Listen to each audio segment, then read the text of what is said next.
And thanks, everyone. I'm very pleased today to be able to present to you about Cornish Metals and about our South Crofty project in Cornwall. This is our disclaimer. If anyone's interested, you can see it on the presentation that's on our website. So before I get started, just a quick snapshot of our corporate information. You can see our market cap currently about £42 million. Our largest shareholder is Vision Blue Resources, about 26% shareholder. They came in May of 2022 after anchoring a £40 million raise, having put in £25 million of that, and they are a supportive shareholder for Cornish Metals. Before I talk about the company and our project, I think it's worth spending some time on tin as a commodity.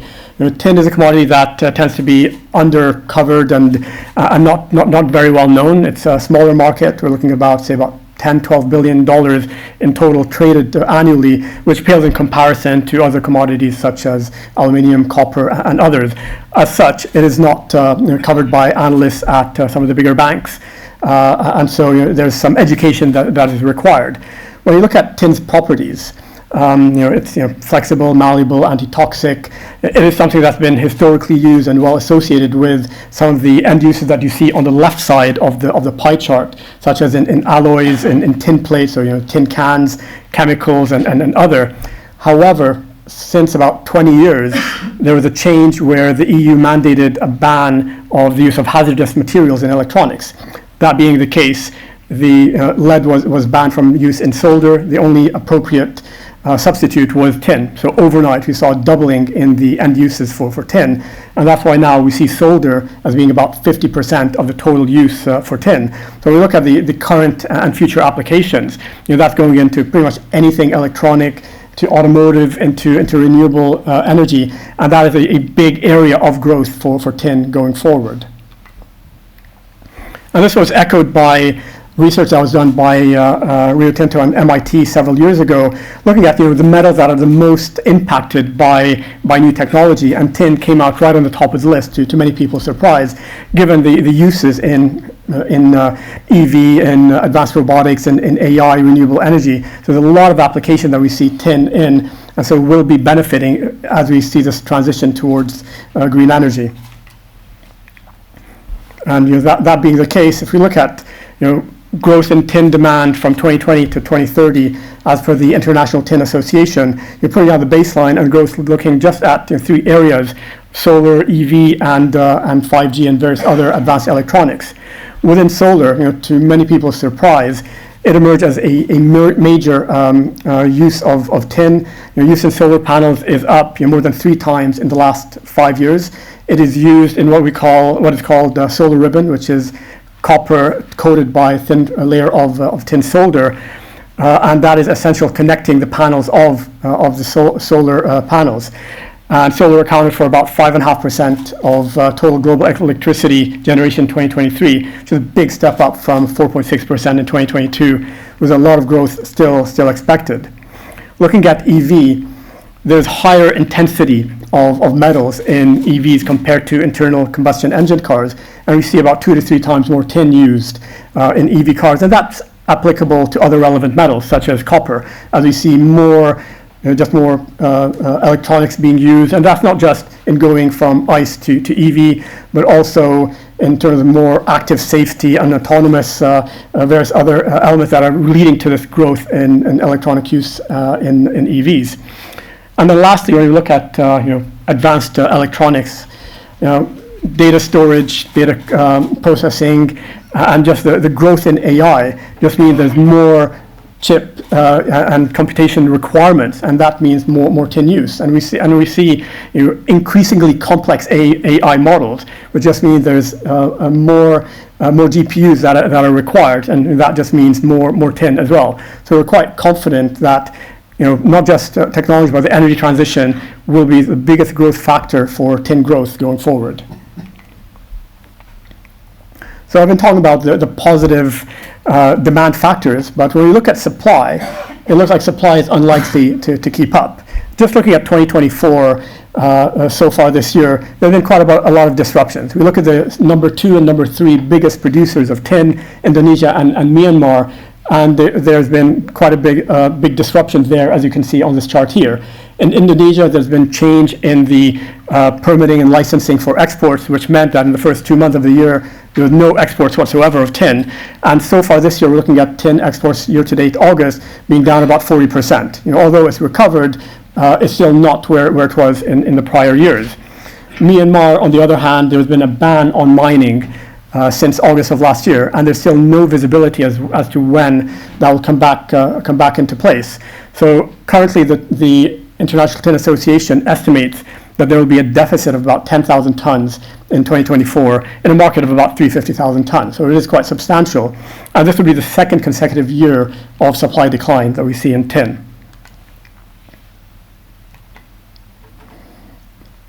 So here I show both the price of tin since beginning of 2023 compared to other base metals. It has been the best performing base metal, up close to 30% year to date, and similarly over the 2-year period. Yet you don't really hear too much about tin. You'd hear a lot more about copper, where when we talk about a lot of the supply demand fundamentals, they're quite the same for both, and probably even more so for tin. Tin is a critical metal as per the UK, US, Canada, and other countries. However, there is no primary mine production in all of Europe and no production whatsoever in North America. So security of supply does become more important, and even more so when you see the concentration of production, where about 2/3 of supply is in Asia, mainly from China, Indonesia, and Myanmar, and about 80% of refined supply. So when we talk about the disruption that we've seen in the previous slide in the 2 of the 3 largest producers, that means that security of supply becomes a bigger issue that needs to be resolved for Western countries. And we look at the market fundamentals, as seen on the chart below. We see a deficit emerging. It's already in deficit this year, but we see a deficit emerging even more so later in this decade, as we expect that constrained supply is unlikely to meet the demand, and that's going to lead to growing deficits. And there's not much by way of new projects that are coming on. As just as Audrey had mentioned previously, for uranium, and same for pretty much all commodities, it takes time from discovery through study phases and permitting, especially. That takes time to get new production onto the market. So with that, I'd like to start talking about our South Crofty tin mine, which is located in Cornwall, around Camborne and Redruth areas. This is an asset that we acquired 100% in 2016 out of administration. It has a long history of mining. This operation itself has been mining for over 400 years in terms of first operating history. And it closed in 1998, over 25 years ago. And the reason it closed wasn't because it ran out of tin in the resource, but rather because tin prices had collapsed previously. So the tin price collapsed by over 50% in 1985. Most hard rock tin mines stopped operating at that point.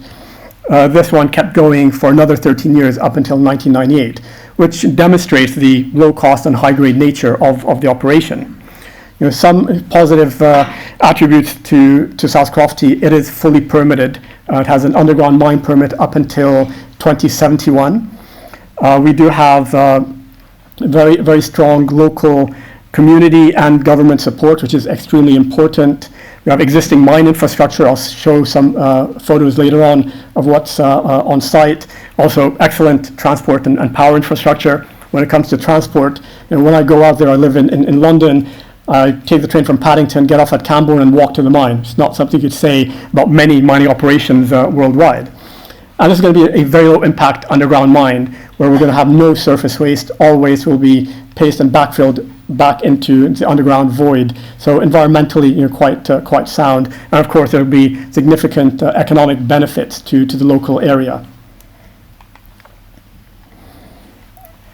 On this chart, I show South Crofty, along with other non-producing tin resources worldwide, and just demonstrates that South Crofty is the highest grade resource that is not currently in production. And there are strong benefits from having high grade in terms of costs, both on the operating and the capex side.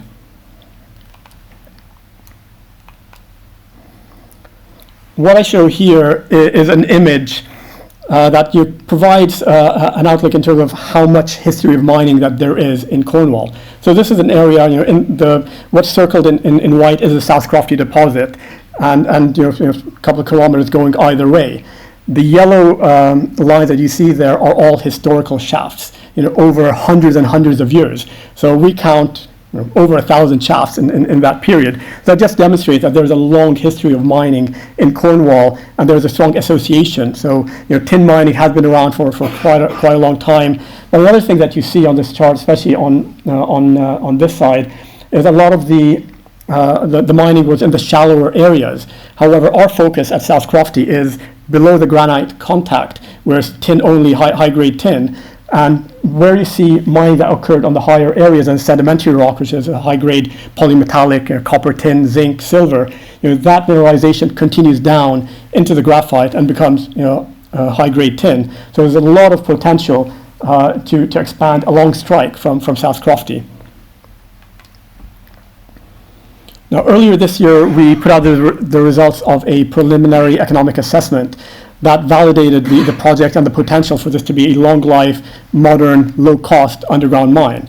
Looking at some of the stats, we've got about a $200 million after-tax NPV, 30% IRR, looking at total after-tax cash flow of about $626 million over a 14-year mine life, and EBITDA averaging over $80 million per year for the first 5 years post-ramp-up. It's going to be a sizable operation, working about 50,000 tons over the life of mine, averaging closer to 5,000 tons per year in the first 5 years, and a very low cost of production, under $14,000 per ton over the life of mine, but closer to $12,000 per ton in the first 5 years. Now we're looking at a current tin price of about $31,000 per ton, so very strong margins, and also at that cost, it would place this operation well within the first quartile of the cost curve. So that is very, very important. And as I mentioned earlier, this is fully permitted, so it will be low impact, and there's going to be strong job creation for the local community. Now I wanted to focus on a couple of things, production and cash flow, and also just looking at the top chart, a couple of things to mention there. The light gray bars are the mine throughput, 500,000 tons per year. The dark gray bars are the mill throughput at half of that, at about 250,000 tons per year. Now the reason we're able to do that is by use of optical ore sorting through X-ray transmission, and essentially by using these machines we're able to reject half of the ore once it comes up the shaft before it goes into the mill. So that has benefits in terms of the sizing, so benefits to capex and operating costs, which are quite significant. Now the orange colored line at the top, that shows the production of tin in concentrate per year. And you see from year 7, the production profile comes off quite a bit. And the reason for that is this is based on the current resource. So it is constrained by the resource. However, this is a mine that's been operating since 1592. It closed up because it ran out of tin. So our expectations, what I've highlighted up there, years 2 to 6, that's representative of where we expect the production profile to be going forward. So not following that downward trajectory, given the exploration potential that we have within South Crofty and nearby. And of course, that translates to cash flows, where we see averaging cash flows of peaking at about 80 million, but averaging about $65 million per year over these 5 years, which we'd expect to extend if we extend the production profile. And just looking at the resource itself, the bottom right is a view of the resource. The gold areas on the top, the first few hundred meters, is the polymetallic sedimentary rock resource. We're going to be focused on the lower zone, and you can see this is open in all directions. What was mined in the higher zones, that continues in as mineralization into the granite. So we're quite confident that what we see here will continue and expand, and this will be a generational asset going forward. And we should look at history as an indication of how we expect things to go going forward. What I'm showing here is a chart of the last 24 years of operation at South Crofty before it closed. The dark bars are the cumulative mine metal, where the orange bars are the cumulative metal added to resources. So essentially, back in 1974, there was under 4 years of mine life remaining. 1997, there was about 4.5 years of mine life remaining. So essentially, it demonstrates an ability to replace resource year in, year out, and essentially we are seeing a one-for-one resource replacement. So that is quite important, and we expect that this trend will continue when the mine comes back into production. So that 14-year mine life, as defined by the current resource in the PEA, we believe that that's just the start, and this will continue for many years to come. I show that on this image over here, where it shows a long section of one of the mineralized lodes, Dalcoast South, where when you have sample development on both sides, that would be considered indicated resource, where it's only on one side, as you see on the bottom bits, that is inferred. Once we do have access to underground areas and we start continued development, then we'll add more sampling on either side, so you see what was inferred before becomes upgraded into indicated, and then we develop a new area of inferred, and that will go on as we carry on with the development. So that's just kind of demonstrating what was going on historically in terms of resource replacement and upgrade. What we see here within the red line is the underground mine license area, which is about 5 kilometers across, probably about 4.5 kilometers in the widest part. The dark orange bars are the mineralized lodes that are currently included within the mineral resource at South Crofty. And we see a lot of potential for these to be extended quite considerably along strike and down dip, and you see a lot of distance between where these end up until the boundary. But it also shows a lot of other mineralized structures in the blue lines, as well as that what's circled down at the bottom, which is called the White Formation, which we drilled earlier this year, which demonstrates that there's a lot of potential, not just within South Crofty, but near mine for additional structures to be added to the resource. So that has the potential, one, to increase the resource, extend the mine life, but also to increase the production rate at the mine when it comes back in production. So when you look at our current valuation, we're currently at about 42 million pounds market cap. You compare that to where we expect over 50 million pounds of annual after-tax free cash flow, EBITDA over 65 million pounds. There's a massive gap there. We're trading at only 25% of our NPV.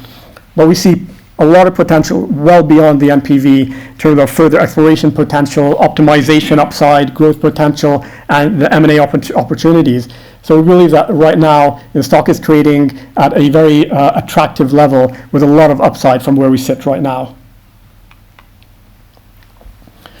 Something I touched on a little bit earlier is the sustainability. For any mine to operate, the social license to operate is paramount. And that's something that we take very seriously, whether it be on the environmental or social side particularly. On the social side, we engage with the local community quite a lot. We have very strong buy-in, not just because this is a historical mining area, so it's very well known, but also mining ended with this mine in 1998, and you can see the areas have been in decline economically, and Camborne, Poole have been two of the poorest areas within the UK. Up until 2016, they're two of the highest recipients of EU aid money.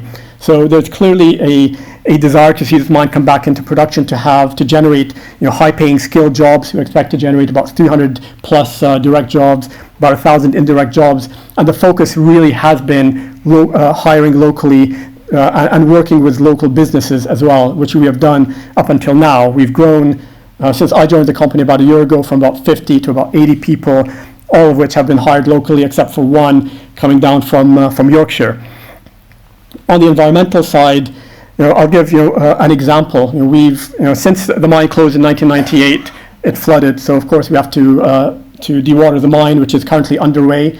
To do that, we built a water treatment plant that's been in operation since November of last year. And essentially what we're doing is we're replacing untreated mine water that was just flooding into the Red River, called the Red River for a reason given the impurities that were within the water. And we're replacing that with fully treated water, which is near drinking quality water. So essentially, now it's a visible impact where people can see in the Red River where this water is being discharged. It's gone from murky colored water to being crystal clear water, and for the first time in many years, you can actually see the stones and rocks at the bottom of the river. So that's an environmental impact that is demonstrable and visible to the local community, which of course goes a long way. Also, in terms of the operating the water treatment plant, where the water comes back down the shaft, we have hydropower being generated from that, and it's generating 20% of the power requirement. So we're looking at harnessing anything we can, and outside of that, all the power that is being used is guaranteed renewable electricity being supplied to site. Now, over the last couple of years, we've achieved a lot of milestones, and a lot of the work has really accelerated after the investment from Vision Blue in 2022. I'm not going to go through all of these. We've talked about the PEA. We put out an increased mineral resource. But looking at our current priorities in the coming year, they're really to complete the mine dewatering. We're also doing the shaft refurbishment at the same time. You can see at the top, that is the water treatment plant that is currently in operation. Below it, you see the head frame at the New Cook's kitchen shaft, and this sits above a shaft that is about 6 meters across, about 2.5 meters wide, and 770 meters deep. Now that is part of infrastructure that is there. Now, if we were to have to sink a new shaft, that will take a lot of time and cost a lot of money. So that's the benefit of having existing infrastructure on site. Outside of that, we'd look to advance basic and detailed engineering studies, commence early project works, and of course progress project finance process. We announced last week the appointment of Endeavour Financial as our project finance advisor. So in summary, we see this as being an opportunity to have local mined, responsibly mined tin within the UK. As I mentioned from the PEA, it validated the project's economic viability. It is fully permitted. It's something that we shouldn't forget, that is usually a very strong obstacle for getting mines into production in the time that they want to come into production. And we do have a strong local community support, which is quite important. And beyond that, we see strong potential to extend this mine life, as well as potential for increased production from South Crofty.